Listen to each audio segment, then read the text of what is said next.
Toastmaster, fellow Toastmasters, and Joe. When I first got out of high school, I got my first job, a real one for an adult, and it was with an advertising agency. No particular reason I got the job there, but I found myself in advertising. So, I figured I'm a resilient guy, I'm going to learn the business of advertising.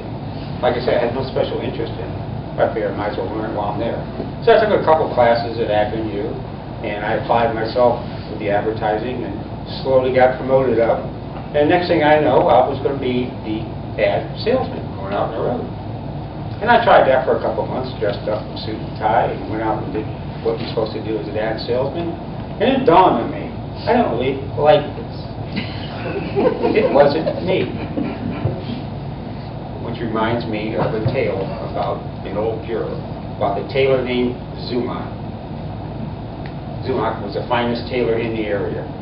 Well, a businessman in that town needed a suit. He was very successful in his business.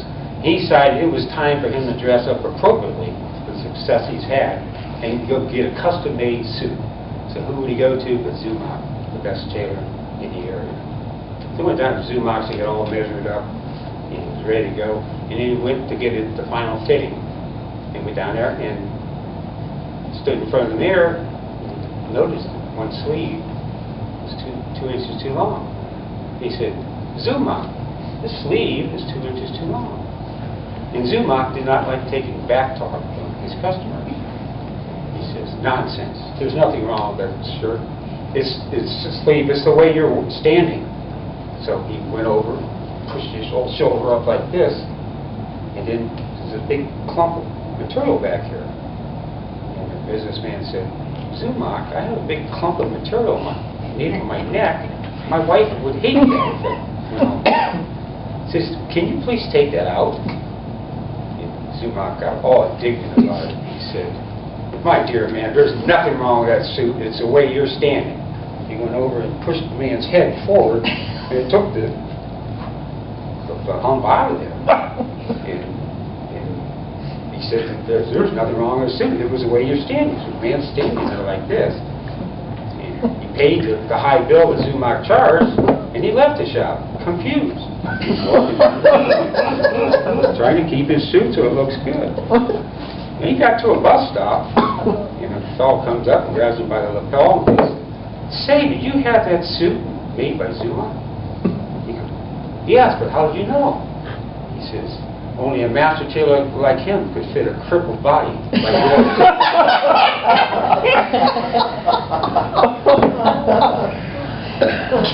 We all, at some one time or another, wear a suit by Zumak.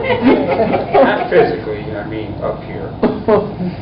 I remember also when I was in high school, we had 2 counselors, guidance counselors, among 1,200 students. They couldn't do a very good job, either one of them, with that many students. I remember one I had, her name was Mrs. Jones, and she, for some reason, decided that I was not college material. So she called me into her office one day and said, Dan, we're going to change you've got an academic track going right now, we're going to change it over to vocational. And then she proceeded to tell me how her brother-in-law had gone through vocational school, and then afterwards went to technical courses, and was now a machinist at Goodyear. And she made a note of saying how happy he was in his life. And so she said, well, we're going to change it over to vocational. There was something major wrong with this. I didn't want to go to vocational. No one asked me. Man, I hated the idea. So I took off Zumak's coat before it was ever fitted on me. And I changed guidance counselor over to Mr. Gregg. Now don't we all, like they say, wear Zumak's coat? We let other people determine how we should be. It might be your parents, your loved ones, telling you you ought to do this or take this job because it'll benefit you, but it's really not you. Now let's face it, life is short, and you don't want to go around wearing someone else's coat. When you put on your own coat, it should fit to a T. Mr. Toastmaster.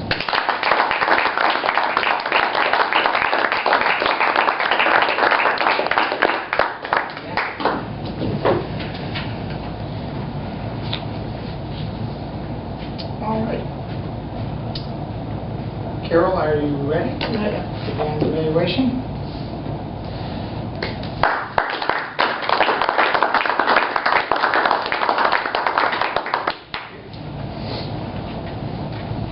Fellow Toastmasters, Joe, and of course Dan.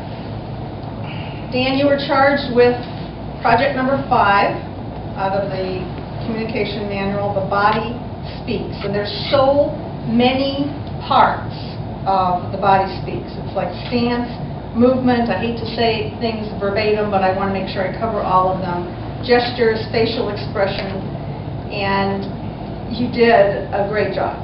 You did a great job. You took a topic that we could all relate to. Who doesn't have something in their life where somebody else told them what they ought to be thinking, doing, feeling, where they ought to be going? And you started out with a personal story, which is always a wonderful thing. And then you had a great segue into the Zumach story. And clearly the preparation was there, the manner was easy and confident, you had great eye contact. Now, one of the items here is posture, and of course I got to say, you had a little trouble with that, but in a good way, in a good way. And your gestures were good, your facial expressions are all so easy and unassuming, and they just come out just right.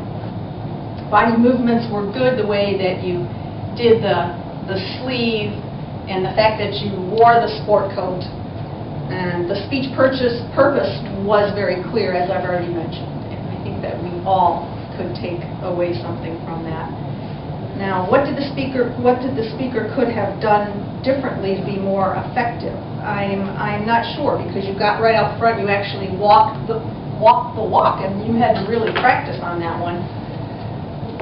The only thing that I saw is that you were heading the wrong way for your sleeve, and honestly, that was the only comment that I could make. Where the rest was good, it was easy, and it was the only comment I could find. So, Madam Toastmaster.